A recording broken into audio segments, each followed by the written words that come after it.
Pakistan in the 60s was one of the fastest growing economies in Asia. In fact, Pakistan was shown as a role model for development. South Korea came to Pakistan to take our model. Malaysia learned from Pakistan. And these countries moved ahead of us. Pakistan went wrong in the 70s. It went wrong because we had a socialist mindset. And that socialist mindset actually became a deterrent to wealth creation. So making profits was considered a sin.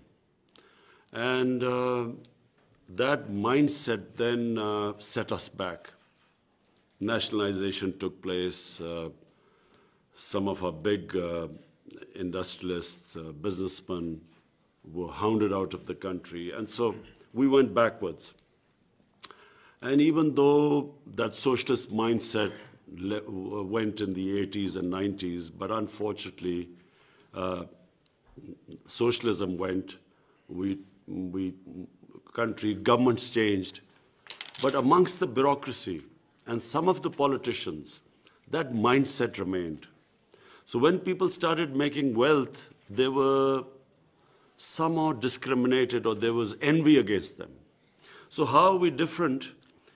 Our government is a government that now has, as a policy, we feel that wealth creation is what's going to take Pakistan out of our economic crisis.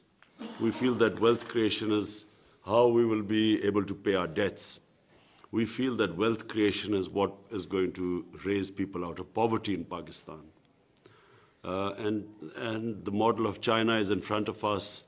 China is a country which has done something which no nation in the history of mankind has ever done, that they have taken 700 million people out of poverty in 30 years. No one has ever done that. And one of the ways was that they allowed wealth creation, and then they had specific programs to lift the bottom tier of the people out of poverty. So we, as a government, our main concern is to take people out of poverty. To take people out of poverty, we have to allow people to make money. The more money is made, the more wealth is created, the more we have ability to raise taxes, and through them we can then use that money on the bottom tier of our society. So we as a government are now making every effort to remove impediments in the way of investors and businesses.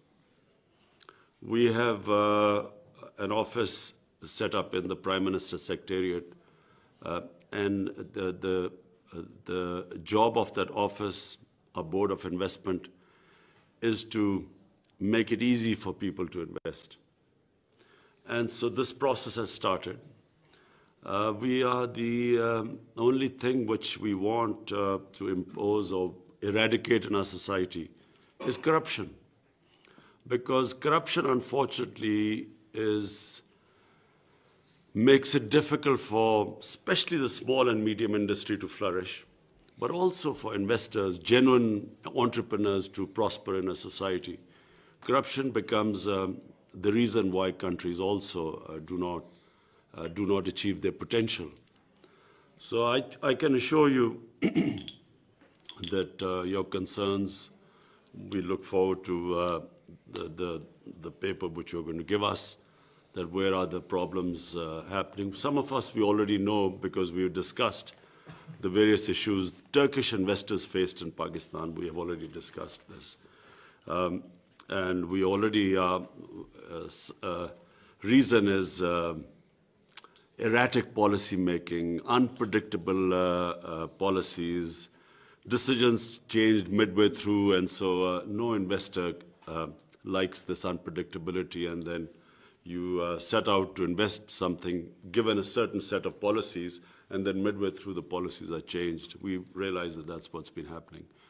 But we want to assure you that you will be finding a completely different government, a government that is going to promote investment, And the best thing, of course, when you talk about investing in Pakistan to use and then exporting out of Pakistan, that's really what we need right now, because our exports have suffered because of flawed policy making. We have stagnant exports. So we are going to actively promote exports, most of all, protect our investors. We want to give employment to a young population. So therefore, our priority will be wealth creation. So therefore, we look forward to your input, and I assure you that we will be working with you to make it easier for you to invest.